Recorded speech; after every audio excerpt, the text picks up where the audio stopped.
Assalamualaikum warahmatullahi wabarakatuh. Apa kabar pemirsa Banten TV? Senang sekali saya Lilik Hulwatunima kembali menjumpai Anda dalam talk show Ruang Pilkada. Kali ini kita akan mengangkat tentang kampanye dan dana kampanye. Seperti yang kita ketahui pemirsa, tahun ini merupakan tahun politik karena Februari kemarin kita sudah menyelenggarakan Pileg dan juga Pilpres, dan saat ini kita mulai memasuki tahapan Pilkada serentak tahun 2024 di mana pemilu ataupun juga pilkada tentu sangat dibutuhkan yang namanya kampanye. Dan seperti apa aturan kampanye maupun juga aturan dana kampanye? Di studio sudah hadir sejumlah narasumber pemirsa. Kita sapa terlebih dahulu Komisioner KPU Provinsi Banten yang merupakan Ketua Divisi Teknis Penyelenggaraan KPU Banten, Bapak Ahmad Subagja. Assalamualaikum Pak. Waalaikumsalam. Yang biasa kita sebut dengan panggilan Pak Oha, begitu ya? Oh iya, panggilan akrab. Panggilan akrab. Baik, di studio juga sudah hadir pegiat pemilu Ibu Iim Rohimah. Assalamualaikum Bu Iim. Waalaikumsalam warahmatullahi wabarakatuh. Apa kabar Bu? Baik, alhamdulillah. Sehat selalu dan tentu semangat ya. Sehat. Turut mengawasi jalannya pilkada serentak begitu Iya ya Bu dong, ya? harus. Karena kita sebagai masyarakat tentu saja. Baik, mengawali diskusi ini saya mau ke Pak Oha terlebih dahulu. Pak, memang kepala daerah ataupun juga calon kepala daerah ini belum ditentukan atau belum ditetapkan gitu ya. Kalau tidak salah mungkin tanggal 22 September mendatang. Tapi aturan kampanye sudah ada. Mungkin Bapak bisa jelaskan seperti apa aturan kampanye dan dana kampanye? Ya, terima kasih Mbak. Memang kalau kita melihat di tahapan pelaksanaan penyelenggaraan kepala daerah atau pemilihan kepala daerah, kita akan menetapkan pasangan calon itu di tanggal 22 September ya. Kemudian tanggal 23 kita pengundian nomor urut, dan tanggal 25 itu kita akan melaksanakan tahapan kampanye tanggal 25 September sampai dengan tanggal 23 November. Nah, kalau kita melihat regulasi bahwa hari ini baru kita akan rakor ya berkaitan dengan penyusunan regulasi tentang kampanye dan dana kampanye. Tapi ada beberapa poin sebenarnya yang dirancang di dalam regulasi ini berkaitan dengan pelaksanaan kampanye. Yang itu tidak diatur di PKPU kampanye sebelumnya. Yang paling menonjol itu adalah soal keterlibatan relawan, para pendukung tim pasangan calon. Jadi kalau di regulasi yang lama, para pelaksana atau petugas kampanye itu selain tim kampanye, pasangan calon ya, atau partai politik atau gabungan partai politik. Nah sekarang ada pihak lain, selain relawan ada pihak lain yang itu harus didaftarkan ke KPU. Pihak lain itu siapa? Bisa relawan, bisa para pendukung atau organisasi yang ditunjuk berafiliasi dengan para tim pendukung. Itu bisa didaftarkan supaya tidak liar. Ada banyak misalnya kalau kita lihat beberapa pemilu terakhir, ada banyak organ-organ tertentu menjadi para pendukung peserta pemilihan kepala daerah misalnya, tapi ketika misalnya kita tanya, dia tidak terdaftar di dalam tim kampanye. Nah di regulasi yang sekarang itu akan coba dimasukkan beberapa hal berkaitan dengan pelaksana atau petugas kampanye. Salah satunya relawan yang juga harus dimasukkan ke dalam tim kampanye dan akan didaftarkan oleh para tim kampanye untuk bisa masuk sebagai petugas kampanye. Salah satunya relawan dan organisasi-organisasi yang harus didaftarkan kepada KPU sebagai petugas kampanye. Nah itu hal baru yang ada di dalam regulasi yang akan dimasukkan ke dalam PKPU tentang kampanye. Yang kedua, tentu kalau kita melihat misalnya kampanye sekarang itu sangat singkat, hanya 60 hari dibandingkan dengan pilkada terakhir. Pilkada terakhir itu waktunya masih panjang. Nah sekarang hanya 60 hari. Nah dengan 60 hari itu maka semua pasangan calon kepala daerah maupun tim kampanye ya harus bisa melakukan kampanye, mengedukasi para pemilih itu lebih lebih inovatif ya, lebih inovatif, kemudian bisa menyampaikan informasi berkaitan dengan program kerja, visi misi dan seterusnya. Karena hanya 60 hari tahapan kampanye yang ada di dalam tahapan pencalonan. Kemudian selanjutnya bahwa di dalam regulasi masih sama dengan regulasi yang lama soal boleh berkampanye di perguruan tinggi ya, tentu dengan catatan tidak boleh misalnya memasang atribut dan seterusnya. Tapi itu harus juga dipastikan bahwa mengedukasi para pemilih itu penting sebagian dari proses kampanye. Nah, itu beberapa hal penting yang ada di dalam regulasi kita. Oke, kalau yang terlibat di kampanye sendiri tadi sudah Bapak mungkin sedikit jelaskan, tadi ada relawan, ini adalah hal yang baru di peraturan yang terbaru begitu ya. Sebelumnya memang apa saja Pak yang boleh terlibat nih? Jadi dulu itu petugas kampanye itu ya yang ada di dalam regulasi selain tim kampanye adalah ada partai politik pengusung atau gabungan partai politik. Dulu tidak diatur relawan harus didaftarkan sebagai tim kampanye atau misalnya organisasi lain yang berafiliasi dengan pasangan tertentu yang harus didaftarkan kepada KPU. Nah, sekarang relawan harus didaftarkan. Kenapa? Ini berkaitan dengan pelaksanaan metode kampanye di bawah. Ada banyak misalnya para calon kepala daerah melaksanakan kampanye, tapi ternyata ketika di cross check di bawah itu pelaksananya bukan tim kampanye tapi para relawan. Padahal itu bagian dari kampanye misalnya. Makanya di dalam regulasi ini dicoba untuk para relawan itu harus masuk ke dalam petugas kampanye. Kenapa? Supaya dalam proses pengawasannya juga lebih mudah. Ya, termasuk misalnya ketika ada hal-hal lain yang itu melanggar norma, misalnya soal money politik, soal pembagian sembako dan seterusnya. Ketika itu dilakukan bukan oleh petugas kampanye, nah itu agak sulit untuk dilakukan proses pengawasannya. Nah, kalau misalnya hal-hal yang demikian itu diatur, itu mempermudah dalam proses pengawasan. Tim relawan harus didaftarkan. Kapan boleh didaftarkannya Pak? Itu sebelum masa kampanye berjalan. Karena kampanye tanggal 25 ya. Itu kita akan sampaikan kepada tim pasangan calon atau kepada LO sebelum tanggal 25 harus disampaikan. Karena mereka tanggal 25 pasti akan melaksanakan kampanye begitu kan. Nanti kita akan atur jadwal di masing-masing pasangan calon. Yang boleh ikut serta dalam kampanye artinya mereka yang sudah terdaftar, tim Betul. relawannya. Kalau tidak terdaftar itu tidak boleh. Ada aturan yang jelas, mungkin sanksi untuk mereka yang masih tetap Sebenarnya ikut kampanye. kalau soal sanksi itu domainnya Bawaslu ya. Tapi yang jelas bahwa relawan itu harus didaftarkan sebagai petugas kampanye karena dia akan mengkampanyekan orang. Ya. Apakah misalnya setiap individu itu boleh misalnya mengajak, ya boleh-boleh saja mengajak untuk memilih begitu ya. Yang tidak boleh itu setiap individu dia mengajak untuk tidak memilih. Soal dia memilihnya A, B, C dan seterusnya itu hal lain. Tapi yang tidak boleh setiap individu mengajak untuk tidak memilih. Nah, itu yang tidak boleh begitu kan. Baik, saya ke Ibu Iim. Bu, bagaimana Ibu memandang penting kampanye dalam setiap pemilu maupun pilkada? Apa manfaat kampanye menurut Ibu?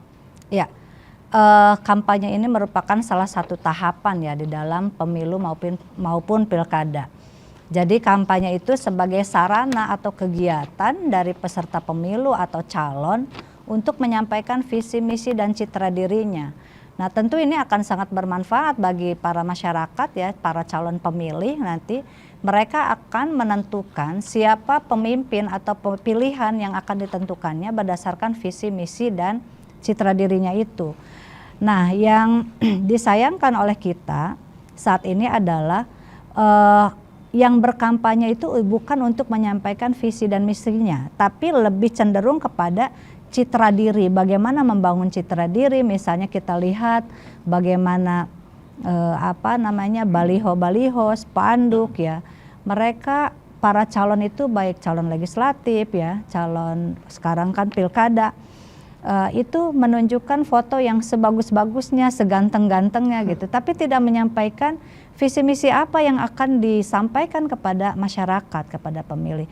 Nah, di sini pentingnya masyarakat untuk jeli membaca bagaimana track record mereka, kenali pasangan calonnya seperti apa, trackingnya. Kita harus bisa men-tracking itu karena bukan hanya citra diri dipilih yang ganteng, yang cantik gitu, tapi bagaimana untuk membawa visi ke depan, bagaimana Banten ini akan dibawa kemana, kemudian akan seperti apa gitu. Meskipun mereka tim kampanye ini kan pasti sudah menyampaikan berkas ya visi misinya kepada KPU, tapi kan masyarakat luas belum mengetahui itu. Nah, ini yang penting untuk disampaikan. Nah, saat ini problemnya adalah ketika masa kampanye belum ditetapkan, tapi kan pasangan calon itu sudah sudah banyak kegiatan-kegiatan. Dari senam massal misalnya, ke bakti sosial dan sebagainya. Apakah masyarakat akan terus-menerus disuguhkan dengan hal-hal atau kegiatan-kegiatan seperti itu tanpa disampaikan apa sih sebetulnya visi misi mereka ketika mencalonkan diri sebagai peserta pemilu atau pilkada ini. Gitu. Berarti Ibu belum melihat peserta pilkada saat ini menunjukkan citra diri yang positif begitu, karena mereka lebih ke belum ke visi misi, Bu. Sekarang ini yang terlihat adalah mereka masih mengumpulkan massa, kemudian membuat kegiatan-kegiatan dengan slogan misalnya pemilu bahagia, pemilu yang ceria dan seterusnya, itu kan masih tagline ya, belum menyentuh kepada penyampaian visi misinya seperti apa gitu. Dan harusnya lebih dimanfaatkan momentum, walaupun kampanye mungkin belum berlangsung begitu, Bu ya. Nah, masalahnya itu apakah nanti sudah dalam kacamata penyelenggara pemilu lainnya, misalnya Bawaslu, apakah itu masuk kepada pelanggaran atau tidak. Tapi masalahnya ketika mengumpulkan masyarakat banyak, terus ada door prize sampai misalnya umroh, terus motor, mobil mungkin ya. Nah itu apakah dari segi finansialnya mereka sudah laporkan kepada pada laporan awal dana kampanyenya, kan ini jadi persoalan juga. Baik, kita ke Pak Oha langsung ya. Pak, memang betul jauh-jauh hari ini masa kampanye belum ada begitu ya, belum ditetapkan masa kampanye. Tapi memang jauh-jauh hari mereka peserta pemilu itu sudah banyak melakukan kegiatan tadi yang Ibu Im bilang, menarik massa dan yang lain sebagainya. Apakah ini juga salah satu pelanggaran dari pilkada, Pak? Atau seperti apa? Iya, sebenarnya kan kalau kita melihat konteks kampanye, kampanye itu kan dilakukan manakala misalnya peserta pemilihannya atau peserta kepala daerahnya itu sudah ada. Nah, kalau kita melihat konteks hari ini, itu kan masih belum kita tetapkan ya calon peserta pemilihan kepala daerahnya. Jadi semuanya masih bakal calon. Apakah bakal calon ini dimungkinkan mereka gugur? Bisa saja dimungkinkan mereka gugur. Misalnya saya ambil contoh, di Pandeglang itu ada salah satu calon wakil bupati, dilakukan proses kesehatan, tes kesehatan kemarin, hasilnya ternyata tidak mampu, tidak layak untuk jadi calon wakil kepala daerah, calon wakil bupati Pandeglang. Sehingga hasil tes kemarin yang Pandeglang, satu orang itu dilakukan pergantian, ya, karena memang belum ditetapkan sebagai pasangan calon. Yang kedua, apakah dimungkinkan yang sekarang sedang berjalan proses pencalonan itu bisa dilakukan pergantian? Bisa saja, kalau misalnya yang bersangkutan itu terkena pidana, ya, dan sudah dilakukan atau putusan ingkrah, atau misalnya meninggal dunia, kan begitu kan. Nah ini berkaitan dengan soal proses pencalonan. Selanjutnya soal mekanisme kampanye, memang kita berharap dan selalu menghimbau juga bahwa tim pasangan calon itu atau pasangan calon dalam tahapan sekarang yang dia sebut misalnya sosialisasi bukan kampanye, mereka menyebutnya sosialisasi, begitu kan. Kita berharap sosialisasi yang dilakukan oleh mereka itu harus sosialisasi yang menyehatkan para pemilihnya, ya. Jangan sosialisasi itu melanggar norma-norma atau misalnya estetika.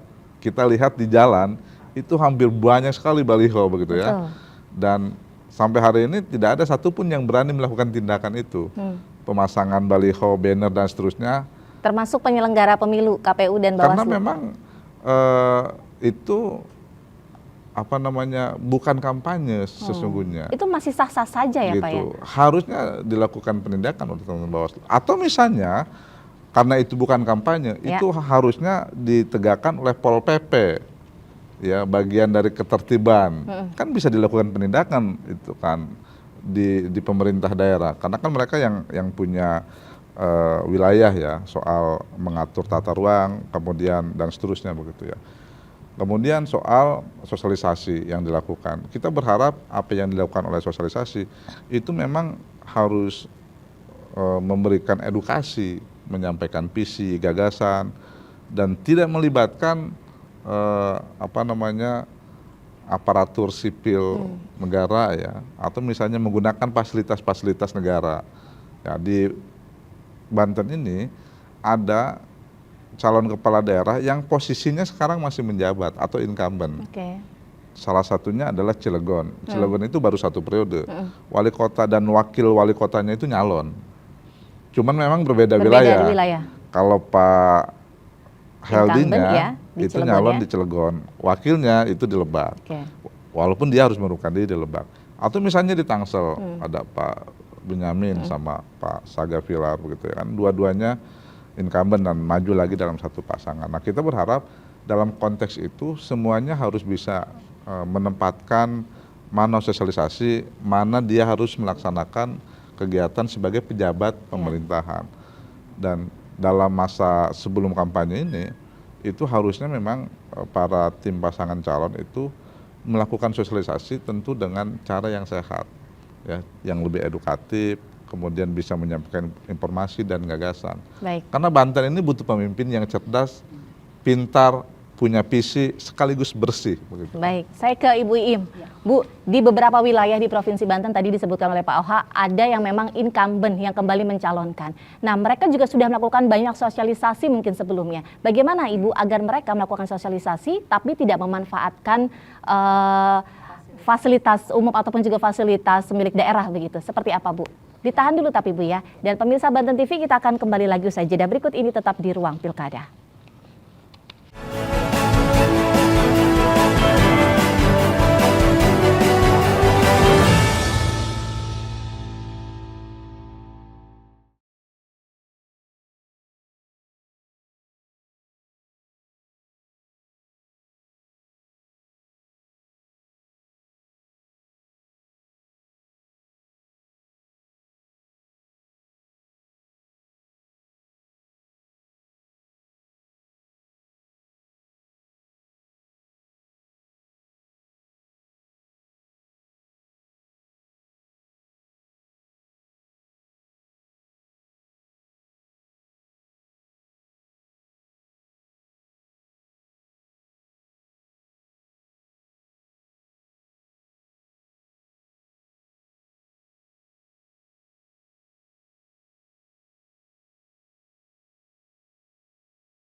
Terima kasih pemirsa, Anda masih menyaksikan talk show Ruang Pilkada bersama KPU Provinsi Banten, masih bersama Pak Ahmad Subagja dan juga Ibu Iim Rohimah. Saya mau ke Ibu Iim kembali lagi, Bu.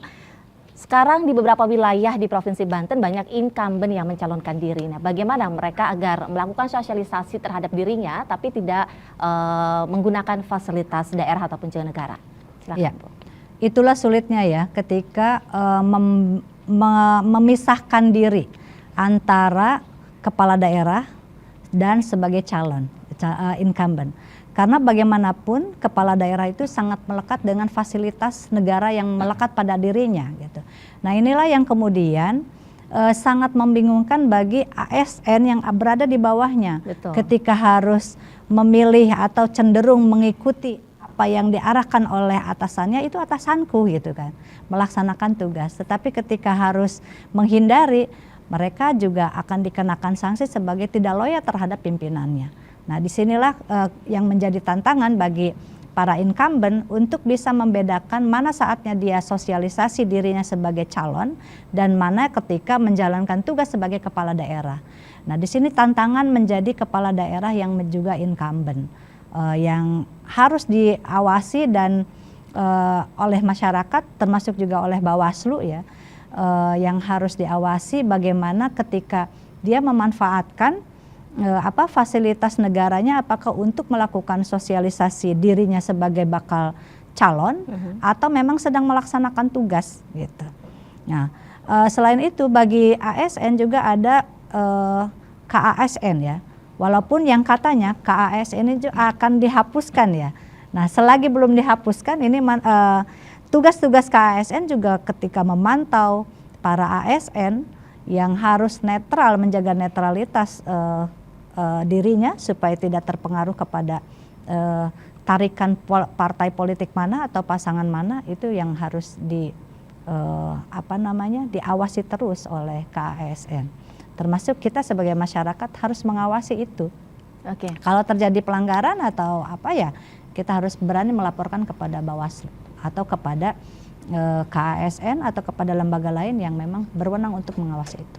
Terkait ASN yang memang dituntut untuk netral dalam pilkada ini, beberapa waktu lalu memang ditemukan Pak, kalau tidak salah di Cilegon, kemudian juga di Lebak, bahkan lurah dengan terang-terangan berkampanye begitu ya, mengajak masyarakat untuk memilih calon tertentu. Nah, seperti apa Ibu harusnya agar ASN ini menjaga integritasnya sebagai abdi negara? Iya. Itulah rumitnya ya aturan di negara kita. Aturannya sudah ada, aturannya sudah jelas, tapi bagaimana proses penegakan hukumnya ini yang sulit gitu. Karena memang dari tahun ke tahun, dari pemilu ke pemilu, pelanggaran-pelanggaran itu jelas sudah terjadi dan memang sering dilakukan oleh pihak-pihak itu gitu. Nah, masalahnya adalah penegakan hukumnya. Yang lebih repot lagi adalah para penegak hukum ini juga ikut-ikutan. Kecenderungannya ada di wilayah mana gitu, ada di bakal pasangan calon mana, ini yang repot. Nah, makanya sebagai masyarakat ini yang kerepotan ya. Sebetulnya masyarakat ini disuguhkan oleh hal-hal yang dilakukan oleh penguasa, oleh pimpinan partai politik, oleh para elit, dan itu sangat dipertontonkan gitu. Kalau tidak diperlihatkan, kayaknya masyarakat juga kalau diberikan contoh yang baik, bagaimana penegakan hukum yang baik, mereka akan tertib gitu. Termasuk misalnya bagaimana pengerahan massa di kelurahan atau di tingkat pegawai, misalnya di dinas-dinas, nanti akan yang lebih yang menjadi sasarannya misalnya dinas pendidikan. Mereka akan punya UPT, punya sekolah-sekolah, mereka akan digiring ke dalam akan memilih ke calon yang mana gitu. Nah, ini yang menjadi kesulitan kita. Makanya ketika aturan itu sudah ada, bagaimana proses penegakan hukumnya, ini yang harus terus-menerus dilakukan gitu. Dan APH-nya jangan ikut-ikutan. Ini yang repot ya. Ketika hukum dijadikan alat untuk masuk kepada politik, ini yang sulit. Misalnya ada intimidasi terhadap masyarakat atau lurah yang cenderung ke pasangan A gitu atau ke pasangan B. Nah, ini yang repot gitu. Bagaimana kita bisa menegakkan hukum itu supaya siapapun yang salah, siapapun yang melanggar, ya itu yang harus dikenakan sanksi gitu. Baik, saya ke Pak Pak Oha tadi Bu Im bilang penyelenggaraan pemilu memang kerap terjadi ada penyelewengan begitu ya, ataupun juga pelanggaran. Bagaimana KPU melihat ini dan koordinasinya dengan Badan Pengawas Pemilu, Pak? Iya, tentu kami memang setiap pelaksanaan tahapan pemilihan kepala daerah, kita akan selalu berkoordinasi, bukan hanya dengan Bawaslu, tentu dengan kepolisian, termasuk dengan stakeholder, unsur pemerintah, untuk memastikan semua pelaksanaan tahapan pilkada itu bisa kita kawal sama-sama. Peran dan fungsi semua elemen lembaga ini bisa berjalan secara sinergi. Nah, dalam proses tahapan kampanye, tentu kita akan susun nanti jadwal kampanyenya melibatkan kabupaten kota, karena ini kan pilkadanya serentak. Ya. Baik itu untuk gubernur maupun bupati wali kota, supaya kampanyenya bisa linear, bisa bersama-sama dan mendapatkan jadwal yang sama, pelayanannya setara, dan itu bisa melibatkan semua pihak.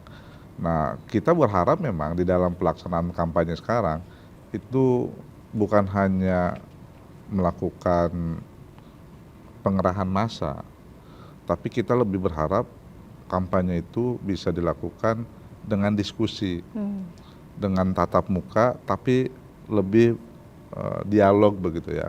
Karena itu penting untuk bisa memastikan semua persoalan atau gagasan yang disampaikan oleh para calon kepala daerah ini itu bisa diterima oleh masyarakat.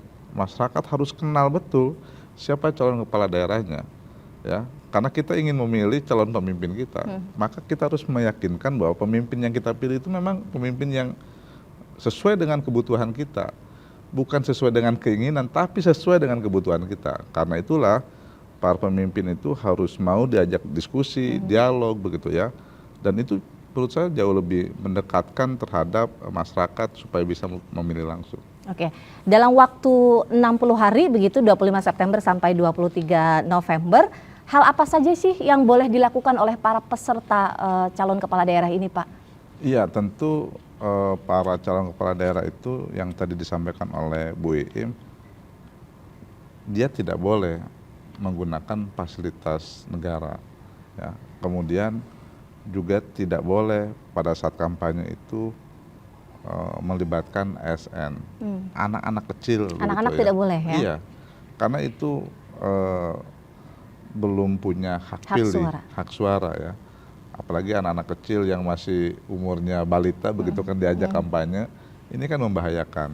Kemudian juga bahwa kampanye itu soal penggunaan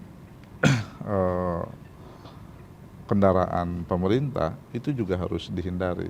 Nah, acap kali misalnya fasilitas-fasilitas pemerintah itu bisa dilaksanakan atau bisa digunakan oleh para incumbent. Nah, kita berharap itu tidak dilakukan, termasuk pengarahan pegawai-pegawai yang dalam tanda kutip itu sangat terselubung, begitu ya. Agak sulit memang dibuktikan secara secara administrasi misalnya kan. Tapi kalau kita melihat sepintas, ada banyak misalnya melibatkan beberapa aparatur yang itu dilakukan secara tersembunyi, terselubung. Nah, kita berharap itu tidak dilakukan oleh para pemimpin kita, termasuk misalnya yang kita ingin sampaikan di dalam pilkada ini, jangan lagi misalnya melakukan kampanye itu dengan menggunakan money politik, menggunakan sembako. Nah, itu salah satu media kampanye yang menurut saya tidak baik untuk masyarakat. Seolah-olah masyarakat itu hanya butuh money politik, hanya butuh sembako. Padahal masyarakat itu butuh pemimpin yang baik sebenarnya, bukan butuh sembako, bukan butuh money politik. Nah, ini penting saya kira untuk harus dijaga sama-sama oleh seluruh peserta pemilihan kepala daerah, bakal calon, untuk punya komitmen itu. Karena kita butuh pemimpin yang memang punya komitmen untuk memajukan daerahnya. Oke, lalu dalam PKPU itu apakah diatur di dalamnya bentuk kampanye harus seperti apa, misalnya di ruang tertutup, di ruang terbuka, atau bagaimana, Pak? Di dalam PKPU kampanye itu memang diatur bentuk-bentuk kampanye, termasuk misalnya metode kampanye, mulai dari rapat umum ya, atau misalnya pertemuan tatap muka, pertemuan terbatas, kemudian diskusi, itu diatur. jumlahnya berapa orang, misalnya kalau rapat umum. Rapat umum itu misalnya melibatkan ribuan orang di lapangan terbuka, atau misalnya pertemuan terbatas. Berapa orang, 100 orang, 200 orang, 500 orang begitu kan, itu diatur. Termasuk misalnya dialog, termasuk diskusi. Nah, termasuk kampanye yang dikemas dalam bentuk olahraga. Itu juga bagian dari kampanye. Misalnya ada yang tadi disampaikan, ada door prize misalnya Ya, kan. sekedar prize umroh. Olahraga senam santai, tapi kemudian ada door prize-nya, jalan sehatnya. Dan itu harus didaftarkan ke dalam laporan dana kampanye. Berapa yang dihabiskan dalam setiap penyelenggaraan kampanye, anggarannya, mulai dari konsumsinya, kemudian mulai dari kalaupun misalnya ada hadiah, itu juga harus disampaikan, harus dilaporkan. Termasuk semua fasilitas yang digunakan pada saat kampanye. Nah, terkadang memang para peserta pilkada kita itu atau peserta pemilu itu dalam laporan dana kampanye itu mereka kurang mampu melaporkan secara maksimal ya. Jadi kalau kita lihat misalnya balihonya banyak, spanduknya banyak, tapi ketika dilaporkan misalnya datanya patut dipertanyakan, walaupun itu misalnya menjadi kewenangannya KAP ya, Kantor Akuntan Publik, yang bisa mengaudit semua laporan dana kampanye yang disampaikan. Oke, Pak, dalam waktu 60 hari ini pembagiannya seperti apa? Maksudnya di beberapa peserta ini apakah ada pembagian waktu tertentu, tanggal sekian ini harus peserta A, tanggal sekian harus peserta B, seperti apa? Nanti kita lanjut kembali, dan pemirsa Banten TV usai jeda berikut ini tetap di Ruang Pilkada.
Terima kasih pemirsa, Anda masih menyaksikan Ruang Pilkada bersama KPU Provinsi Banten. Kita lanjut lagi bersama Pak Ahmad Subagja dan juga Ibu Iim Rohimah.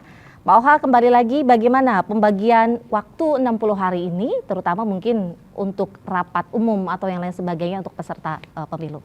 Oh iya, jadi kita memang regulasinya belum keluar, tapi di beberapa pengalaman kami di kampanye itu biasanya kita akan bagi rata.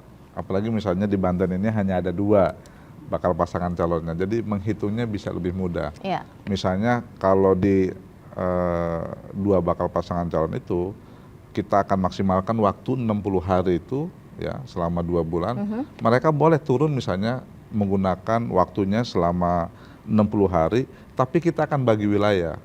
Misalnya hari ini pasangan A di Kabupaten Tangerang, pasangan B di Pandeglang, pasangan A di Tangsel, pasangan B-nya misalnya di Cilegon. Kita akan bagi, setiap hari mereka berkampanye. Supaya kampanyenya tidak bertabrakan ya antar para pendukung, antar relawan paslon. Kalau dalam satu titik bertabrakan, wah agak repot nanti gitu kan. Bisa terjadi macam-macam.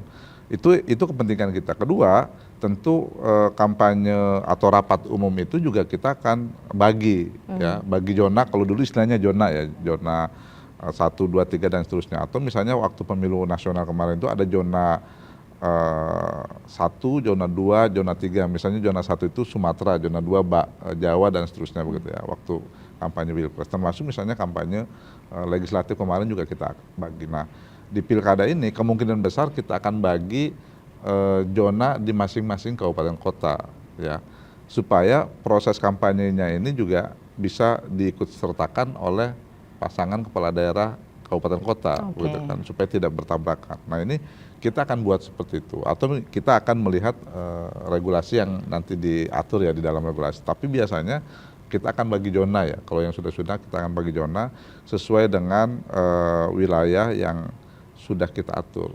Kepentingannya supaya kampanyenya tidak bertabrakan antar para pendukungnya. Kalau misalnya bertabrakan, nah ini agak repot, begitu kan. Termasuk lokasi lapangan untuk rapat umum juga kita akan tentukan. Biasanya kita rakor dengan teman-teman kabupaten kota, termasuk dengan stakeholder yang punya lapangan ini kan teman-teman di kabupaten kota. Betul. Ya, mereka juga harus memastikan lapangan itu ya punya pemerintah, clear, bukan punya pasangan calon begitu kan. Jangan-jangan lapangan yang kita gunakan punya pasangan calon tanahnya. Nah, ini kan menjadi masalah juga. Nah, itu harus dipastikan lapangan yang digunakan untuk rapat umum itu lapangan yang dimiliki oleh pemerintah atau dalam tanda kutip bukan partisan. Ya, kemudian aksesnya, kapasitasnya, kemudian letaknya dan seterusnya itu menjadi pertimbangan kami dalam pelaksanaan kampanye rapat umum. Oke, dan informasi kapan ini waktunya nanti sebelum masa kampanye tadi 25 November ya? Oh iya, ya? Biasanya sebelum tanggal 25 kita akan undang kabupaten kota. Termasuk misalnya dengan pemerintah daerah, dengan seluruh stakeholder, termasuk aparat kepolisian, memastikan jadwal kampanye, termasuk metode kampanye, itu juga harus diketahui oleh publik. Supaya mereka tahu, oh ternyata ini kampanyenya bukan rapat umum. Tapi kampanyenya jadwalnya sekarang masih pertemuan terbatas atau pertemuan tatap muka di ruangan tertutup. Tapi tiba-tiba misalnya ada rapat umum, izinnya nggak ada, jadwalnya belum masuk jadwal kampanye rapat umum. Itu bisa saja ditindak, dibubarkan dan seterusnya begitu kan. Karena izinnya belum keluar. Begitu. Baik, saya ke Ibu Iim. Bu, kampanye ini kan sebenarnya juga merupakan wujud dari pendidikan politik untuk masyarakat. Mungkin salah satunya untuk meningkatkan partisipasi pemilih begitu. Bagaimana Ibu melihat kampanye yang mungkin harusnya berlangsung tanggal 25 hingga 23 November mendatang agar meningkatkan partisipasi pemilih? Ya, tentu ini menjadi kewajiban ya bagi pasangan calon, bakal pasangan calon dan partai politik pengusulnya untuk melakukan pendidikan politik kepada masyarakat. Dan kampanye merupakan salah satu dari komponen bagaimana pendidikan politik itu. Jadi bagaimana tidak pendidikan politik itu sampai gitu, karena di saat kampanye itulah mereka menyampaikan tadi visi dan misi serta citra diri bahwa dia punya visi A, B, C dan seterusnya. Misinya juga A, B, C dan seterusnya untuk meningkatkan kesejahteraan, tentunya keadilan dan pendidikan yang baik bagi masyarakat Banten. Kalau untuk Pilgub misalnya. Nah, untuk pilkada kabupaten kota lainnya tentu mereka skupnya akan kepada kabupaten kota itu sendiri. Jadi ketika masa kampanye ini manfaatkanlah waktu itu sebaik-baiknya agar pesan-pesan visi misi yang akan disampaikan oleh bakal pasangan calon itu nyampe kepada masyarakat, dan masyarakat juga tahu ketika mereka memilih pasangan calon bukan karena tadi bantuan sosial, bukan karena money politik, bukan karena sembako gitu, Indomie, door prize tadi gitu ya. Tapi memang betul-betul dia memilih dengan penuh kesadaran, memilih bakal pasangan calonnya yang dia pilih ketika sudah tahu pada saat kampanye itu gitu. Pada saat balihonya terpasang gitu, karena ada program yang dia inginkan gitu. Masyarakat yang sudah cocok nih, pilihan saya misalnya 70% ada di pilihan pasangan A, atau pilihan saya 80% ada di pasangan pilihan B gitu. Sehingga dia akan mencari seberapa besar pilihan itu dan menjatuhkan pilihannya sebelum datang ke TPS. Jadi datang ke TPS itu dengan penuh kesadaran diri untuk berpartisipasi bagaimana meningkatkan pengetahuan dia, bagaimana meningkatkan atau menyampaikan aspirasinya di TPS itu. Sehingga pemilu ini kan sekarang dilaksanakan berbarengan ya. 2024 ini pemilu presiden, kemudian pemilu legislatif kemarin. Ditambah dengan jeda waktu beberapa bulan pemilihan kepala daerah, 2 surat suara yang akan diterima oleh pemilih pada tanggal 27 November nanti. Memilih calon gubernur dan wakil gubernur, dan memilih bupati atau wali kota sesuai dengan kabupaten atau kotanya. Nah, momen itu tidak akan ada lagi selama 5 tahun. Betul. Makanya manfaatkan gitu waktu ini dengan sebaik-baiknya oleh masyarakat. Karena kita tidak punya lagi waktu untuk mengevaluasi apakah pasangan calon si A ini akan bagus. Kemudian ketika jelek saya tidak akan memilih lagi. Nah, itu kan rentang waktunya masih lama, masih jauh. Sama seperti ketika kita akan mengevaluasi hasil pileg kemarin, itu jangka waktunya jauh gitu. Nah, makanya berkaca dari pemilu kemarin 2024, mari kita perbaiki saatnya di momen pilkada ini untuk memilih bakal pasangan calon sesuai dengan pilihan kita, sesuai dengan hati nurani, bukan karena dorongan money politik, sembako, door prize dan sebagainya ya. Tapi bagaimana masyarakat berpartisipasi untuk pembangunan Banten ke depan, karena negara kita adalah negara demokrasi ya. Pemilu itu adalah merupakan salah satu jalan kita untuk menyampaikan aspirasi kita, bagaimana kita menentukan pilihan yang terbaik dari 2 pasangan calon pilgub ini dan beberapa pasangan calon di kabupaten kota ya. Alhamdulillah di Banten ini tidak ada pasangan calon yang kota tunggal kosong, ya, melawan kota kosong, sehingga kita masih punya pilihan lah, meskipun menurut masyarakat mungkin ada Bu tetap saja itu tidak sesuai dengan pilihan saya, tapi itulah yang sudah ada gitu. Bagaimana kita memilih salah satu di antara pilihan-pilihan yang ada itu, dicarikan siapa yang terbaik di antara para pasangan calon itu.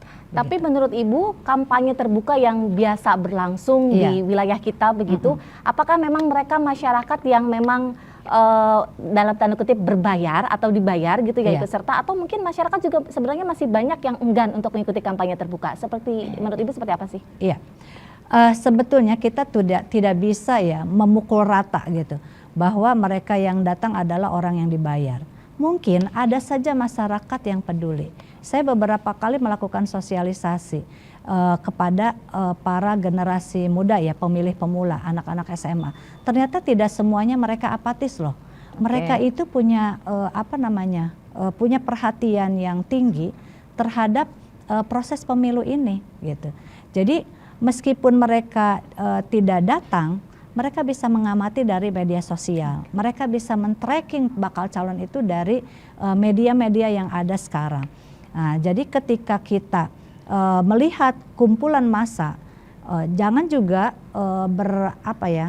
menilai itu semuanya dibayar. Mungkin ada saja orang yang tidak dibayar. Makanya ketika ada rapat umum atau kampanye di ruang terbuka itu, lakukanlah pengawasan dari masyarakat yang sebaik-baiknya. Mana orang yang dibayar, mana orang yang datang dengan sendirinya dengan tulus ikhlas ingin ingin mendengarkan visi misi apa yang akan disampaikan oleh bakal pasangan calon itu. Makanya kepada masyarakat ini, yuk kita belajar gitu. Kita belajar dari sekarang, jadi jangan merasa sudah ketinggalan Bu, yang lain sudah main uang gitu kan. Sudah main door prize, sudah main sembako, bahkan hadiahnya umroh itu kan cuma untuk satu orang dari sekian ribu ya. Tapi nanti suara kita itu sangat menentukan bagaimana nasib 5 tahun ke depan gitu, Banten 5 tahun ke depan. Kita sangat bersyukur dengan putusan MK misalnya, putusan Mahkamah Konstitusi tentang batas minimal pengusulan partai politiknya. Khawatir kan, kemarin-kemarin itu sempat dikhawatirkan Banten ini akan ada calon tunggal. Tapi ketika ada putusan MK itu ya kita bersyukur bahwa ada calon yang bisa mengusulkan lain gitu. Sehingga ada pilihan lain. Nah, siapapun yang akan dipilih itu kan nanti kita akan lihat pada hasil dari 27 November. Jadi jangan sampai aturannya ini sudah jelas, kemudian hasil pemilunya juga sudah jelas, sudah tahu pemenangnya. Nah, jangan sampai seperti itu ya KPU ya. Jadi prosedurnya itu harus jelas, predictable prosedur, tetapi unpredictable result. Jadi hasilnya itu jangan sampai bisa diprediksi oleh KPU. Belum bisa diprediksi, iya, Bu. jangan. Sama kita belum bisa diprediksi kan, Tidak Bu? boleh gitu ya. Baik. Nah, jadi untuk itu maka kita masyarakat harus berpartisipasi aktif, melakukan pengawasan, melakukan track record tadi, kenali calonnya, siapa saja bakal calon yang akan kita pilih. Toh semuanya adalah para pejabat publik ya. Jadi sudah terlihat lah bagaimana track recordnya. Ya, berarti memang kita tidak hanya menggunakan hak suara, tapi kita juga ikut memantau jalannya pilkada serentak ini. Itulah pendidikan politik yang sebenarnya. Baik, kita akan lanjut kembali. Dan pemirsa Banten TV, usai jeda berikut ini tetap di Ruang Pilkada bersama KPU Provinsi Banten.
Pemirsa, Anda masih menyaksikan talk show Ruang Pilkada bersama KPU Provinsi Banten. Kita ulas terkait kampanye dan juga dana kampanye. Saya melangsung ke Pak Oha.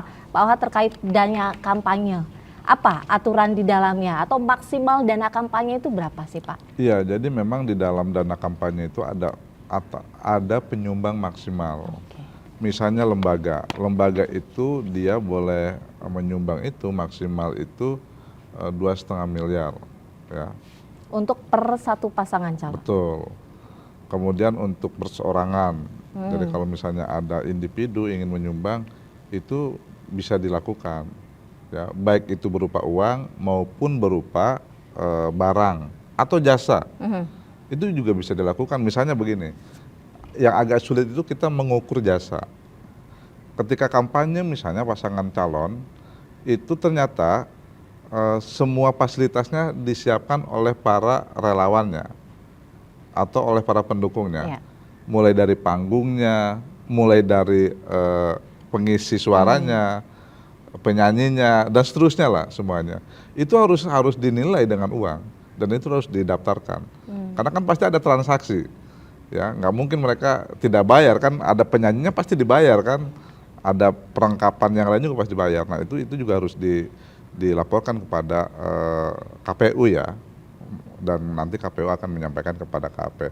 Kemudian soal barang, kemudian soal uang itu harus dibuat ke dalam rekening khusus namanya, rekening khusus kampanye, dana kampanye, RKDK namanya, rekening khusus dana kampanye bagi pasangan calon.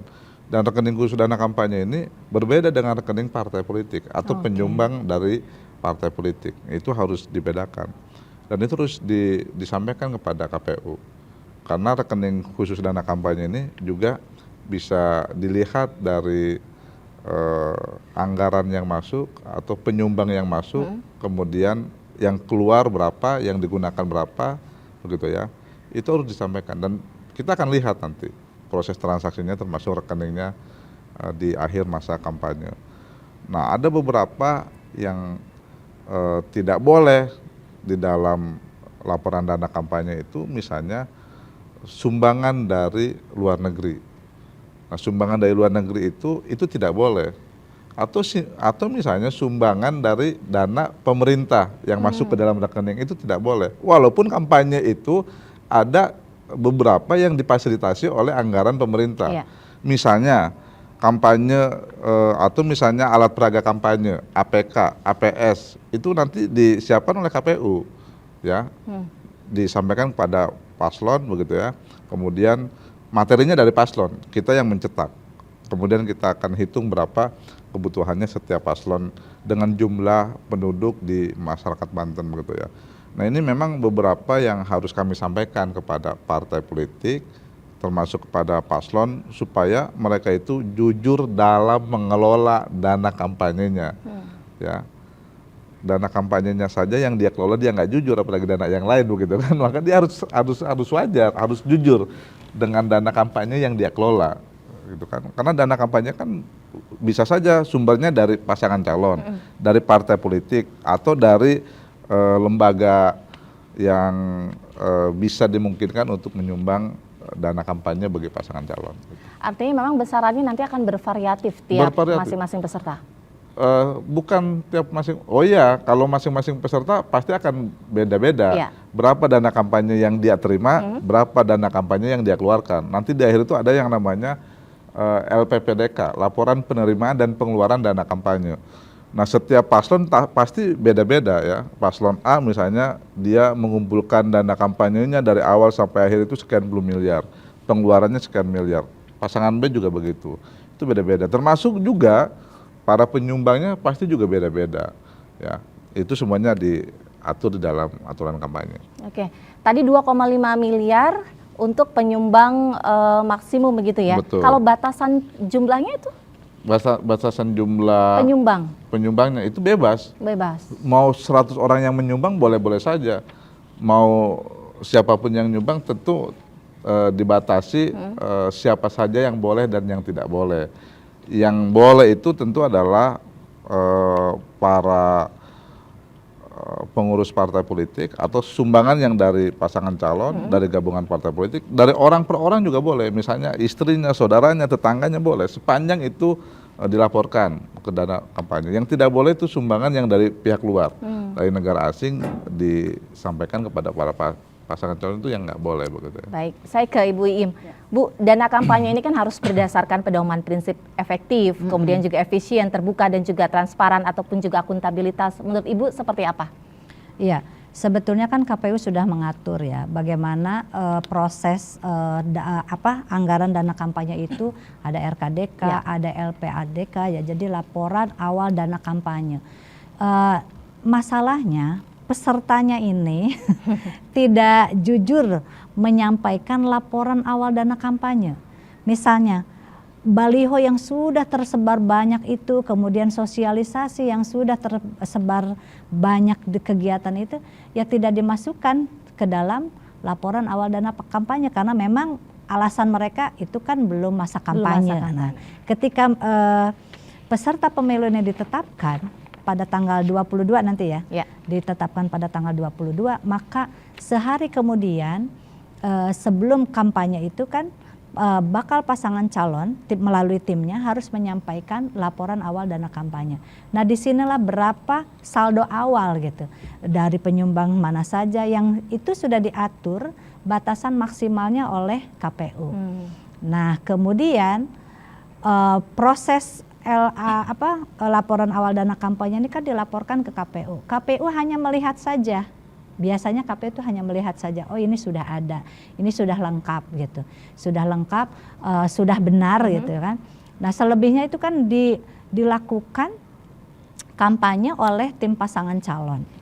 Nah, di dalam proses pelaksanaan kampanye pasangan calon itu pasti banyak dana-dana yang tidak tercatat. Tidak semuanya tercatat, saya pikir. Sebanyak hal-hal yang tidak tercatat itulah yang biasanya tanda kutip disiasati oleh bakal pasangan calon. Jadi seolah-olah supaya tidak terlalu banyak gitu, supaya tidak terlalu tinggi, supaya masuk dalam kewajaran, dan memang kemudian dinilainya bukan oleh KPU. Nanti KPU akan meng-hire pihak ketiga, yaitu kantor akuntan publik. Nah, kantor akuntan publik inilah yang akan menilai.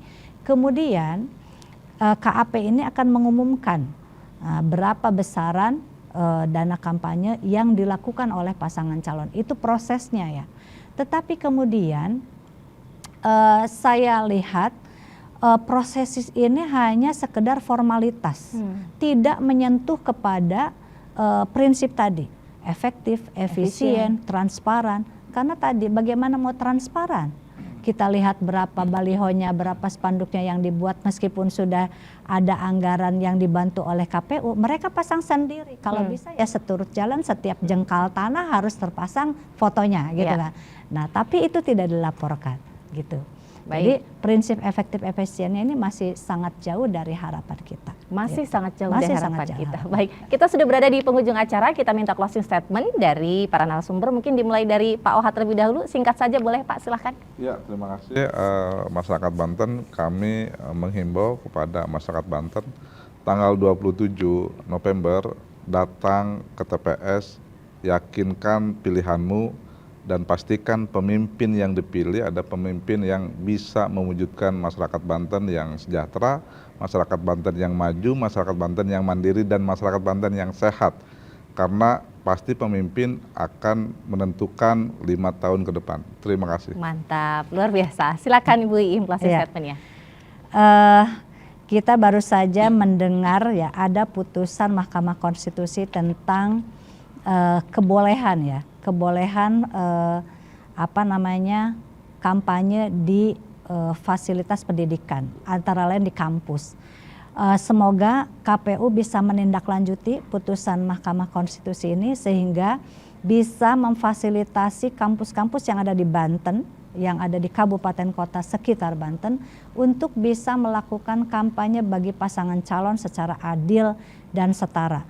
Sehingga dunia pendidikan tidak lagi apatis ya, anak-anak mahasiswa tidak lagi apatis terhadap kampanye, sehingga kampanye itu bisa dilakukan secara dialogis, bisa mempertajam visi dan misi mereka, dan tanpa atribut di kampus-kampus atau di tempat fasilitas pendidikan. Ayo gunakan, awasi gunakan hak pilih kita, awasi semua proses kampanye dari para bakal pasangan calon sehingga kita bisa menentukan pilihan sesuai dengan hati nurani kita. Datang ke TPS tanggal 27 November 2024 tentunya dengan memilih berdasarkan pilihan hati nurani. Baik, terima kasih Bu Iim, terima kasih Pak Oha, dan pemirsa Banten TV, demikian talk show Ruang Pilkada bersama KPU Provinsi Banten. Saya Lilik Hulwatunimah dan kru yang bertugas pamit. Wassalamualaikum warahmatullahi wabarakatuh.